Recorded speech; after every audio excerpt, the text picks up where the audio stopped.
Buldak Ramen is easily the most popular ramen on the internet. People are constantly coming up with hacks in different ways on how to make it. But nobody ever talks about the fact that you can make your own homemade version in like the exact same amount of time it takes to make the packet version. You also get to control every facet of the flavor. Do you want it spicier or sweeter? It's all up to you, and it's just as easy as opening a packet and boiling the noodles. This is going to forever change your instant noodle life, as you're not gonna need to buy them anymore. If you can boil water, you can make this.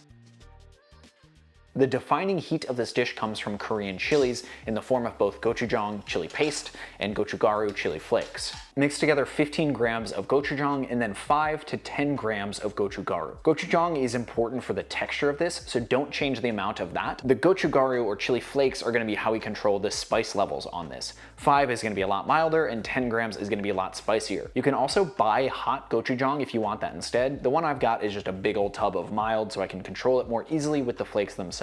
To thin this out and add a little salt, add in 7.5 grams of soy sauce. And then sesame oil is one of my all-time favorite seasonings, so add in 5 grams of that. Sugar is gonna help balance this out, as the double pepper combination can get a little spicy, so just like a pinch of this, maybe 1 gram or so. I like the addition of 1 clove of grated garlic here as well. This paste is our version of the sauce pack that comes with the instant noodle. You can see this takes such a short amount of time to make. The nice thing here is that we get to control the salt levels, the heat levels, the sweet levels here. If you want that level of control for the packaged version, you have to use less sauce, which changes all of the flavors at once. Also, this has like 400 milligrams less sodium than the package. Just something to think about. From here, you could just boil some ramen, toss it in the sauce in a pan, and have it ready to go in the literal exact same amount of time it takes to make the packaged version. I'm gonna show you a version though that's a little bit more of a meal. If you wanted to use this as a snack though, you totally could. Bring a pot of water up to the boil for your noodles. Now's a good time to add an egg to your boiling water if you plan on having one. Cook the egg for about 7 minutes for a really nice jammy center. Once the 7 minutes are up, remove the egg and place it in ice water to stop the cooking process. Bring your water back up to a boil, and this is when I like to drop my noodles. The pork cooks so fast and we don't really need to cook the sauce for very long,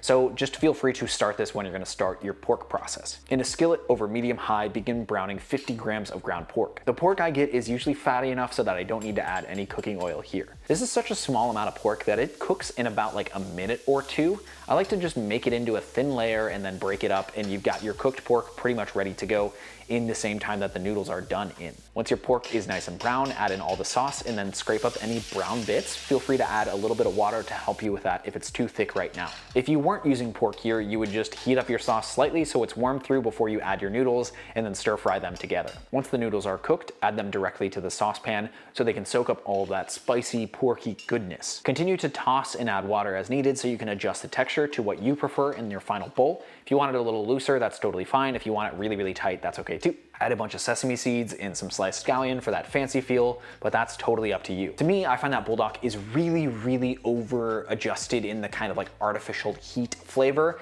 To me, it tastes like how hot Cheetos taste like that red hot flavor, where in this version, you're getting like real, genuine, good spice, and it's balanced with sweetness and saltiness.